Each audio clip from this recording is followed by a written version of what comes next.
ਬਈ ਪਹਿਲਾਂ ਤਾਂ ਆਪਣਾ ਨਾਮ ਦੱਸੇ, ਤੁਹਾਡਾ ਨਾਮ ਕੀ ਹੈ? मेरे नाम ਹਾਂਜੀ। मेरे नाम नज़ीर अहमद ਤੇ ਤੁਹਾਡੇ ਵਾਲ ਸਾਹਿਬ ਦਾ ਕੀ ਨਾਮ? बदल दें। ਦਾਦਾ ਜੀ ਦਾ? हाँ ਦਾਦੇ ਦਾ? दादे का नाम लद्दा ਲੱਦਾ। ਆਪਣੀ ਕੌਮ ਕਿਹੜੀ? हराई बना दे ਰਾਈਮ ਬਰਾਦਰੀ। ਤੁਸੀਂ ਇੱਥੋਂ ਦੇ ਵਸਨੀਕ ਹੋ ਸ਼ੁਰੂ ਤੋਂ? थोड़ा ਅਸਾਂ ਤੁਹਾਡੇ ਨਾਲ ਗੱਲਾਂ ਕਰਨੀਆਂ 47 ਤੋਂ ਪਹਿਲਾਂ ਵਾਲੀਆਂ ਸਿੱਖ ਰਹਿੰਦੇ ਹਨ ਇਕੱਠੇ, ਤੁਸੀਂ ਵੱਸਦੇ ਹੋ। ਪਿੰਡ ਦੀਆਂ ਪੱਤੀਆਂ ਕਿੰਨੀਆਂ ਹੁੰਦੀਆਂ? ਹਾਂ हराइयां दे सन 5-4 घर ਹੂੰ आइए समझ ਹੂੰ 5-4 घर सी कमियारा दे रहिंदे सन। ਅੱਛਾ आइए समझ ते 2-3 घर जलाया दे सन ਅੱਛਾ ਅੱਛਾ। ते दूजे सारे सिख सन। ਬਕਾਇਆ ਸਾਰੇ ਸਿੱਖ ਹਨ। ਬਾਬਾ ਇਹ ਪਿੰਡ ਕਿਹੜਾ? ਆ ਪਿੰਡ ਦਾ ਨਾਂ ਕੀ ਹੈ? ਇਹ ਪਿੰਡ ਦਾ ਨਾਮ ਜੱਲਣ, ਤੇ ਜ਼ਿਲ੍ਹਾ ਕਿਹੜਾ ਲੱਗਦਾ ਤੁਹਾਨੂੰ? ਜ਼ਿਲ੍ਹਾ ਗੁਜਰਾਤ। ਇਹਦੇ ਆਲੇ ਦੁਆਲੇ ਪਿੰਡ ਦੱਸੋ ਕਿਹੜਾ ਕਿਹੜਾ? ਹਾਂ ਤੁਹਾਡੇ ਗੁਆਂਢੀ ਪਿੰਡ ਕਿਹੜੇ ਨੇ? ਪਿੰਡ ਨਾਲ ਨਾਲ ਦੇ ਪਿੰਡ? ਨਾਲ ਪਿੰਡ ਵੇਖ ਲਓ, ਛੱਤਾ ਰਾਜੀਆਂ ਦਾ, ਚਾਈ ਵਾਲਾ, ਸੂਰਤਾਬਾਦ, ਝਲੀਆਂ ਵਾਲਾ, ਇਹ ਤਾਤੋ ਨਹੀਂ ਹੈ, ਸੀਓ ਕੇ ਨੇ, ਇਹ ਸਾਰੇ ਪਿੰਡ ਨਾਲ। ਚੱਬਾ ਵੀ ਹੈ ਸੇ? ਹਾਂ ਚੱਬਾ ਵੀ ਹੈ ਕੋਈ? ਹਾਂ ਚੱਬਾ ਚੱਬਾ ਕਿ ਸੰਧੂਆਂ ਦਾ? ਹਾਂ ਸੰਧੂਆ। ਨੰਬਰਦਾਰ ਕਿੰਨੇ ਹੁੰਦੇ ਹਨ ਉਹ? ਨੰਬਰ- ਕਿਹੜੇ ਸਨ? ਨੰਬਰਦਾਰ ਜਨਾਬ ਮੈਨੂੰ 70-72 ਹੋਣੀ ਲੱਗ ਗਈ ਹੈ। ਹਾਂਜੀ ਇੱਥੇ ਵੀਰ ਸਿੰਘ ਹੁੰਦਾ ਸੀ, ਹਾਂ ਜੰਗੀਰਾ ਲੰਬਰ 2 ਭਰਾ ਸੀ। ਅੱਛਾ ਜਗੀਰ ਸਿੰਘ ਨਜ਼ਰ। ਆਈਏ ਸਾਂ ਜੰਗੀਰਾ ਲੰਬਰ ਵੱਡਾ ਸੀ, ਉਹ ਲੰਬਰਦਾਰ ਸੀ, ਉਹਦਾ ਨਾਮ ਪਰ ਉਹਦਾ ਛੋਟਾ ਭਰਾ ਵੀਰ ਸਿੰਘ ਸੀ। ਅੱਛਾ ਆਈਏ ਸਾਂ ਉਹ ਜਨਾਬ ਮੇਰੀ ਉਹ ਲੰਬਰਦਾਰ ਉਹ ਬੇ ਜਨਾਬ ਮੇਰੀ ਚੜਤ ਸਿੰਘ ਅੱਛਾ ਧਿਆਨੂ। ਹੂੰ ਆਈਏ ਸਮਝ ਚੜ੍ਹਦੇ ਪਾਸੇ ਹੋ ਰਹੀ ਹੈ। ਆਈਏ ਸਮਝ ਹੁਣ ਗੱਲਾਂ ਭੁੱਲ ਗਈਆਂ ਹੁਣ ਮੈਂ। ਬਾਬਾ ਜਿਹੜੇ ਤੁਹਾਡੇ ਪਿੰਡ ਦੇ ਸਿੱਖ ਸਨ ਉਹਨਾਂ ਬਰਾਦਰੀ ਕਿਹੜੀ ਸੀ? ਹਾਂ ਸਿੱਖਾਂ ਦੀ ਬਰਾਦਰੀ ਕਿਹੜੀ ਸੀ ਭਲਾ? ਨਹੀਂ ਮੈਨੂੰ ਬਲਾਦਰੀ ਦਾ ਨਹੀਂ ਹੁਣ ਮੇਰੇ ਧੋਥੜ ਸਾਣੀ? ਆਹੋ ਤੋਂ ਥੜੀ ਸਾ ਉਹ ਤੁਸਾਂ ਉਹ ਸੇ ਜਗਿਆ ਜਾਣਾ ਸੀ ਨਸਰ ਜਾਤੇ ਉਸ ਤੋਂ ਸਾਰੀ ਗੱਲ ਦੱਸੀ। ਅੱਛਾ ਨਹੀਂ ਚਲੋ ਜੇ ਨਹੀਂ ਆ ਤੁਸੀਂ ਦੱਸ ਦਿਓ ਕੋਈ ਨਹੀਂ। ਹਾਂ ਹਾਂ ਤੇ ਉਂਝ ਪਿੰਡ ਦੇ ਵਿੱਚ ਉਦੋਂ ਗੁਰਦੁਆਰੇ ਕਿੰਨੇ ਹੁੰਦੇ ਸਨ? ਹਾਂ ਗੁਰਦੁਆਰੇ? ਗੁਰਦੁਆਰੇ 2 ਸਨ। ਇੱਕ ਗੁਰਦੁਆਰਾ ਇੱਥੇ ਸੀ, ਹਾਂ ਆਈਏ ਸਮਝ, ਹਾਂਜੀ। ਇੱਕ ਉਹ ਚੜ੍ਹਦੇ ਪਾਸੇ। ਇੱਕ ਚੜ੍ਹਦੇ ਪਾਸੇ? ਹਾਂ ਅੱਛਾ 2 ਬਾਬਾ ਇੱਥੇ ਕੋਈ ਵਸਨ ਸਿੰਘ ਹੈ ਸੀ? ਵਸਨ ਸਿੰਘ? ਹਾਂ ਵਸਨ ਸਿੰਘ ਸਰਦਾਰ ਹੋਇਆ ਸੀ ਸਿੱਖ? ਵਸਨ ਸਿੰਘ? ਨਹੀਂ ਇਹ ਨਹੀਂ ਪਤਾ, ਮੈਂ ਝੂਠ ਮਾਰਨਾ ਮੈਂ ਹੁਣ। ਵਸਨ ਸਿੰਘ ਦਾ ਨਹੀਂ ਤੁਸੀਂ ਸੁਣਿਆ? ਨਹੀਂ ਬੂਟਾ ਸਿੰਘ ਸੁਣਿਆ ਹੋਏ? ਨਾ ਬੂਟੇ ਸਿੰਘ ਦਾ ਵੀ ਨਹੀਂ ਪਤਾ? ਨਾ ਐਵੇਂ ਝੂਠ ਮਾਰਨ ਦਾ ਫਾਇਦਾ ਕੀ? ਅੱਛਾ ਬਾਬਾ ਜੀ ਉਂਝ ਖੂਹਾਂ ਦੇ ਪਤਾ ਤੁਹਾਨੂੰ? ਸਰਦਾਰਾਂ ਦੇ ਖੂਹ ਕਿਹੜੇ ਸਨ? ਹਾਂ ਇਹਨਾਂ ਦੇ ਖੂਹ ਕਿਹੜੇ ਹੁੰਦੇ ਹਨ? ਖੂਹਾਂ ਦੇ ਨਾਂ ਹੋਣ ਆਲੇ ਦੁਆਲੇ ਪਿੰਡ ਜਿਨ੍ਹਾਂ 'ਚ ਪਾਣੀ ਆ ਪੈਰੀਂ ਲੱਗਦਾ ਸੀ? ਆ ਬਾੜ ਵਾਲਾ ਸੀ ਅੱਛਾ ਇੱਕ, ਹੂੰ ਇੱਕ ਉਹਦੇ ਸਾਰ ਵਾਲਾ ਸੀ। ਅੱਛਾ ਆਈਏ ਸਮਝ, ਇਹ 3-4 ਖੂਹ ਸਨ। ਅੱਛਾ ਐਵੇਂ ਝੂਠ ਮਾਰਨ ਦਾ ਕੋਈ ਫਾਇਦਾ ਹੈ? ਅੱਛਾ ਬਾਬਾ ਉਂਝ ਇਹਨਾਂ ਦੇ ਘਰ ਕਿਵੇਂ ਦੇ? ਘਰ ਤੇ ਤੂੰ ਵੇਖੇ ਹੋਣਗੇ ਨਾ? ਹਾਂ ਘਰ ਕਿਵੇਂ ਦੇ ਹੁੰਦੇ ਹਨ ਇਹਨਾਂ ਦੇ? ਘਰ ਉਹਨਾਂ ਦੇ ਸਾਰੇ ਘਰ ਹੀ, ਸਾਰਾ ਪਿੰਡ ਹੀ ਕੱਚਾ ਸੀ। ਘਰ ਐਵੇਂ ਝੂਠ ਮਾਰਨ ਦਾ ਸਾਰਾ ਆ ਇਹ ਇੱਥੋਂ ਚੜੀਦਾ ਸੀ ਨਾ, ਸਾਰੇ ਪਿੰਡ ਹੀ ਫੇਰਾ ਵੀ ਸੀ।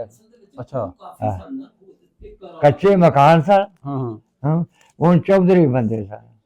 ਅੱਛਾ ਜੀ। ਹਾਂ ਤੇ ਇਹ ਬਾਬਾ ਜੀ ਉਂਝ ਤੁਸੀਂ ਸੋ ਇੱਥੇ ਰਾਈ ਜੀ ਇੱਥੇ ਜਲਾਇਆ ਦੇ ਘਰ ਸਨ, ਹਾਂ ਦੀਨਦਾਰ ਵੀ ਹੋਣਗੇ, ਹਾਂ। ਮਸੀਹ ਵੀ ਹੋਣਗੇ, ਸਾਈ ਜਿਹਨਾਂ ਨੂੰ ਆਪਾਂ ਕਹਿੰਦੇ। ਆਹੋ ਇਹਨਾਂ ਨਾਲ ਸਿੱਖਾਂ ਦਾ ਵਰਤੇਵਾ ਤੁਹਾਡੇ ਨਾਲ ਕਿਵੇਂ ਦਾ? ਇਹ ਲੜਦੇ ਹਨ ਕਿਵੇਂ ਦਾ ਰਹਿੰਦੇ ਹਨ ਤੁਹਾਡੇ ਨਾਲ ਸਿੱਖ? ਸਿੱਖ ਜਿਹੜੇ ਸਨ ਨਾ ਜਨਾਬ ਮੇਰੀ, ਸਾਡੇ ਪਿੰਡ ਚ ਗੱਲ ਕੋਈ ਨਹੀਂ ਸਨ ਕਰਨ ਦਿੰਦੇ ਕਿਸੇ ਨੂੰ। ਅੱਛਾ ਆ ਗਈ ਸਮਝ? ਹਾਂ ਇਹ ਤਗੜੇ ਸਨ। ਅੱਛਾ ਹਾਂ ਤੇ ਸਾਈ ਜਿਹੜੇ ਸਨ ਮਸੀਹ ਹੈ। ਇਹ ਅਸੀਂ ਜਿਹੜੇ ਗੁਜ਼ਾਰਾ ਹੀ ਕਰਦੇ ਸਾਂ ਉਹਨਾਂ ਨਾਲ, ਐਵੇਂ ਝੂਠ ਮਾਰਦਾ। ਹੂੰ ਸਾਡੇ 5-4 ਘਰ ਤੇ ਹੁਣ 100 ਤੋਂ ਉੱਤੇ। ਮੈਂ ਕਹਿੰਦਾ ਵੀ ਤੁਹਾਡੇ ਨਾਲ ਲੜਦੇ ਤੇ ਨਹੀਂ ਸਨ ਸਿੱਖ? ਨਾ ਨਾ ਮਤਲਬ ਸਹੀ ਰਹਿੰਦੇ ਸਨ? ਬਿਲਕੁਲ ਤੰਗ ਤੁੰਗ ਨਹੀਂ ਹਾਂ? ਮਾੜੇ ਬੰਦੇ ਦਾ ਬੜੀ ਹਮਦਰਦੀ ਕਰਦੇ ਸਨ। ਅੱਛਾ ਹਾਂ ਤੇ ਸ਼ਾਦੀਆਂ ਵਿਆਹਾਂ ਤੇ ਵੀ ਹੈ ਸੀ ਕੋਈ ਵਰਤੋਂ ਭਾਜੀ ਕਿਸੇ ਨਾਲ? ਹੈਂ? ਕੁਝ ਸ਼ਾਦੀਆਂ ਵਿਆਹਾਂ ਤੇ ਵੀ ਹੁੰਦਾ ਸੀ ਮਾੜਾ ਮੋਟਾ ਆਣ ਜਾਣ ਕੇ ਨਹੀਂ ਇੱਕ ਦੂਸਰੇ ਨਾਲ? ਹਾਂ ਸ਼ਾਦੀਆਂ ਹੋਈਆਂ ਸਨ ਸਾਰਿਆਂ ਦੀਆਂ। ਮੈਂ ਕਿਹਾ ਕੋਈ ਵਰਤੋਂ ਭਾਜੀ ਹੈ ਸੀ ਸ਼ਾਦੀਆਂ ਤੇ ਹਾਂ। ਵਿਆਹਾਂ ਤੇ? ਸੱਦ ਲੈਂਦੇ ਸਨ ਤੇ ਸਾਡੇ ਜਿਹੜੇ ਵਡੇਰੇ ਸਨ ਉਹ ਟੁਰ ਜਾਂਦੇ ਸਨ। ਅੱਛਾ ਅੱਛਾ ਸ਼ਾਦੀਆਂ ਵਿਆਹਾਂ ਤੇ ਚਲ ਜਾਂਦੇ ਸਨ? ਹਾਂ ਅੱਛਾ ਅੱਛਾ ਤੇ ਬਾਬਾ ਜਦੋਂ ਤੁਸੀਂ ਤੁਹਾਡੀ ਕੁਰਬਾਨੀ ਹੁੰਦੀ ਸੀ ਮੁਸਲਮਾਨਾਂ ਦੀ, ਹਾਂ ਕੁਰਬਾਨੀ ਕਰਨ ਦਿੰਦੇ ਹਨ ਤੁਹਾਨੂੰ? ਹਾਂ ਰੁਕਦੇ ਤੇ ਨਹੀਂ ਹਾਂ? ਹਾਂ ਕੁਰਬਾਨੀ ਕਰਨ ਜਾਂਦੇ। ਅੱਛਾ ਜੀ। ਮਸੀਤਾਂ ਕਿੰਨੀਆਂ ਹੋ ਇਹ ਸੀ ਉਹ ਝਟਕਾ ਕਰਦੇ ਸਨ। ਹਾਂ ਆਈਏ ਸਮਝ, ਹਾਂ ਮੁਸਲਮਾਨ ਜਿਹੜੇ ਸਨ ਇਹ ਕੁਰਬਾਨੀ ਦਿੰਦੇ ਕੁਰਬਾਨੀ ਦੇ ਤੇ ਨਾ ਮੁਸਲਮਾਨਾਂ ਕਦੀ ਘਰ ਜੋ ਥੋੜੇ ਸਨ, ਹੂੰ ਦੂਜਾ ਸਾਰਾ ਇਹ ਪਿੰਡ ਸਿੱਖਾਂ ਦਾ ਸੀ।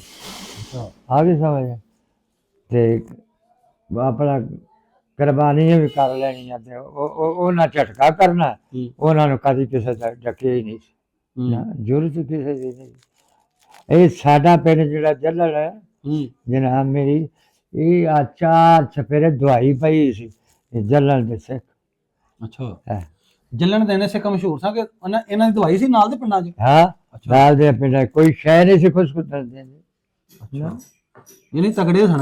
ਹਾਂ ਹਾਂ ਪਿੰਡ 'ਚ ਸਕੂਲ ਵੀ ਹੁੰਦਾ ਸੀ ਉਦੋਂ। ਬੜਾ ਸਕੂਨ ਸੀ। ਸਕੂਲ ਜਿੱਥੇ ਬੱਚੇ ਪੜ੍ਹਦੇ ਸਨ ਸਕੂਲ। ਸਕੂਲ ਆ ਸੀ ਇੱਥੇ। ਇਹ ਵੰਡ ਤੋਂ ਪਹਿਲਾਂ ਵੀ ਆਇਆ ਸੀ ਆ ਇੱਥੇ ਸਿੱਖਾਂ ਦੇ ਬੱਚੇ ਵੀ ਪੜ੍ਹਦੇ ਸੀ। ਇਹ ਆ ਸਕੂਲ ਸੀ। ਅੱਛਾ ਅੱਛਾ ਆਬੂ ਆ ਬਾਜ਼ਾਰ ਸੀ। ਮਾਸਟਰ ਕਿਹੜਾ ਹੁੰਦਾ ਸੀ ਉਦੋਂ? ਹੈਂ? ਸਿੱਖਾਂ ਦਾ ਸੀ ਮਾਸਟਰ ਕਿ ਮਾਸਟਰ ਸਿੱਖਾਂ ਦਾ ਹੀ ਸੀ ਕਿ ਅਸੀਂ ਐਵੇਂ ਹਾਂ ਬਾਬਾ ਉਹ ਗਏ ਕਿਵੇਂ ਸਨ ਫਿਰ ਜਦੋਂ ਇੱਥੋਂ ਵੰਡ ਹੋਈ ਏ? ਹਾਂ ਜਦੋਂ ਵੰਡ ਹੋਈ ਸਹੀ ਨਿਕਲੇ ਸਨ? ਜਦੋਂ ਵੰਡ ਹੋਈ ਹੈ ਨਾ, ਜਦੋਂ ਕਦਰ ਮਚਿਆ। ਹਾਂ ਜਦੋਂ ਹੋਇਆ ਹਾਂਜੀ ਇਹ ਜਨਾਬ ਮੇਰੀ ਚੁੱਪ ਕਰਕੇ ਉੱਠ ਕੇ ਤੇ ਲੜਕਾਣੇ ਤੁਰ ਗਏ ਸਨ, ਚੂੜਕਾਣੇ। ਹਾਂ ਆਈਏ ਸਮਝ ਹਾਂ ਉੱਥੇ ਜਿਹੜਾ ਬੈਂਕ ਸੀ। ਆ ਗਈ ਸਮਝ ਤੇ ਇੱਥੇ ਜਨਾਬ ਨਹੀਂ ਉਂਝ ਜਦੋਂ ਪਿੰਡੋਂ ਗਏ ਨੇ ਹਾਂ ਤੁਹਾਨੂੰ ਮਾਰਿਆ ਜਾਂ ਤੁਸੀਂ ਉਹਨਾਂ ਨੂੰ ਮਾਰਿਆ? ਨਾ ਸਹੀ ਗੱਲ ਨਿਕਲੇ? ਹੀ ਕੋਈ ਅੱਛਾ ਅੱਛਾ ਗੱਲ ਹੀ ਕੋਈ ਨਹੀਂ। ਨਾ ਉਹਨਾਂ ਸਾਨੂੰ ਮਾਰਿਆ ਨਾ ਅਸਾਂ ਉਹਨਾਂ ਨੂੰ ਮਾਰਿਆ। ਹਾਂ ਸਹੀ ਗਏ। ਮੁਸਲਮਾਨ ਦੇ ਘਰ 5-7 ਸਨ ਸਾਰੇ ਤੇ ਵਡੇਰੇ ਬੰਦੇ ਸਨ। ਆਈਏ ਸਮਝ ਇਹ ਚੌਧਰੀ ਬੰਦੇ ਸਨ। ਅੱਛਾ ਬਾਬਾ ਜੀ ਮੈਨੂੰ ਆਖਰ ਤੇ ਥੋੜਾ ਦੱਸਿਆ ਕਿ ਪਿੰਡ ਦੇ ਵਿੱਚ ਹੁਣ ਕੋਈ ਪੁਰਾਣਾ ਘਰ, ਕੋਈ ਗੁਰਦੁਆਰਾ, ਕੋਈ ਮੰਦਿਰ, ਕੋਈ ਸ਼ੈ ਪੁਰਾਣੀ ਖਲੋਤੀ, ਕੋਈ ਪਿੱਪਲ, ਕੋਈ ਬੋਰਡ ਉਹਨਾਂ ਦੇ ਟਾਈਮ ਦੀ ਨਿਸ਼ਾਨੀ? ਉਹਨਾਂ ਦੀ ਨਿਸ਼ਾਨੀ ਹੁਣ ਕੋਈ ਨਹੀਂ। ਉੱਥੇ ਮਕਾਨ ਲੋਕਾਂ ਬਣਾ ਲਏ। ਅੱਛਾ ਪਿੰਡ ਵਿੱਚ ਉਂਝ ਪਿੱਪਲ ਦਾ ਬੂਟਾ ਹੁੰਦਾ ਸੀ? ਕੋਈ ਪਿੱਪਲ ਦਾ ਬੂਟਾ ਵੱਡਾ? ਹਾਂ ਬੋਰਡ ਹੁੰਦਾ ਸੀ ਉੱਥੇ ਚੱਪੜ ਦੇ ਕਦੇ ਤੇ ਅੱਛਾ ਪਿੱਪਲ ਐਸ ਬਾਜ਼ਾਰ 'ਚ ਅੱਛਾ ਲੱਗੇ ਜਾਈਏ ਨਾ ਹਾਂ ਹਾਂ ਤੇ ਅੱਗੇ ਜਨਾਬ ਮੇਰੀ ਛੱਪੜ ਆ ਜਾਂਦਾ ਹੈ। ਉਹ ਉੱਥੇ ਸਾਰੇ ਉਹਨਾਂ ਭੱਠੀਆਂ ਪਾ ਕੇ ਤੇ ਮਕਾਨ ਛੱਤ ਲਾਏ। ਉੱਥੇ ਬੋਰਡ ਦਾ ਦਰਖਤ ਸੀ? ਹਾਂ ਬੋਰਡ ਕੋਈ ਨਹੀਂ ਹੋਣਾ। ਤੇ ਪਿੱਪਲ ਵੀ ਹੁੰਦਾ ਸੀ ਉਂਝ ਕੋਈ ਕਿ ਨਹੀਂ? ਪਿੱਪਲ ਦਾ ਪਿੱਪਲ ਨਹੀਂ ਸੀ, ਬੋਰਡ ਸੀ। ਬੋਰਡ ਸੀ ਅੱਛਾ ਅੱਛਾ ਸਹੀ ਹੈ। ਕੋਈ ਵੇਖ ਲਿਆ ਜੇ ਮਾੜਾ ਪਤਾ ਹੋ ਤੁਹਾਨੂੰ ਇੰਡੀਆ ਘਲਾਂਗੇ ਸੀ ਉਹਨਾਂ ਕੋਲ। ਹਾਂ ਇੰਡੀਆ ਭੇਜਣਾ ਤੁਹਾਨੂੰ ਜਾਣਾ ਕਿ ਨਹੀਂ? ਨਾ ਸਰਦਾਰਾਂ ਨੂੰ ਮਿਲਣ ਜਾਣਾ? ਨਾ ਹਾਂ ਬਾਬਾ ਕਿਉਂ ਉਦੋਂ ਇਹਦੇ ਛੋਟੇ ਛੋਟੇ ਸਾਰੇ ਜਿਸੇ ਸਿੱਖ ਗਏ ਹਾਂ ਤੇ ਉਹਨੇ ਇਹਨਾਂ ਦੀ ਪਈ ਸੀ ਸਿੱਖਾਂ ਦੀ। ਇਹਨੇ ਬਾਬਾ ਕੰਮਕਾਰ ਕੀ ਕਰਦੇ ਸਨ ਹਾਂ ਸਿੱਖ? ਕੰਮ ਕੀ ਕਰਦੇ ਸਨ ਭਾਈ ਹਾਂ ਆਪ ਕਰਦੇ हैं कि ਮਜਾਰੇ ਹਨ? ਆਪ ਕਰਦੇ ਸਨ। ਅੱਛਾ ਹਾਂ ਇਹ ਸਰਦਾਰ ਸਨ ਜਿਹੜੇ ਤੁਹਾਡੇ ਪਿੰਡ ਦੇ, ਇਹਨਾਂ ਮੱਝਾਂ ਵੀ ਰੱਖੀਆਂ? ਮੱਝਾਂ ਗਾਵਾਂ? ਮੱਝਾਂ ਵੀ ਬੜੀਆਂ ਹਾਂ ਚੰਗੇ ਜੋ ਡੰਗਰ ਸਭ ਕੁਝ। ਅੱਛਾ ਬਾਬਾ ਘੋੜੀਆਂ ਵੀ ਰੱਖੀਆਂ ਹੁੰਦੀਆਂ? ਘੋੜੀਆਂ ਰੱਖੀਆਂ ਸੀ, ਘਰ ਘਰ ਘੋੜੀ ਸੀ। ਅੱਛਾ ਅੱਛਾ ਚਲੋ ਚਲੋ ਬਜ਼ੁਰਗੋ ਠੀਕ ਹੈ ਜੀ, ਮਿਹਰਬਾਨੀ ਤੁਹਾਡੀ। ਤੇ ਤੁਹਾਡੇ ਸਰਦਾਰ ਸੁਣਨਗੇ ਨਾ ਪਿੰਡ ਵਾਲੇ ਤੇ ਖੁਸ਼ ਹੋਣਗੇ ਸੁਣ ਕੇ।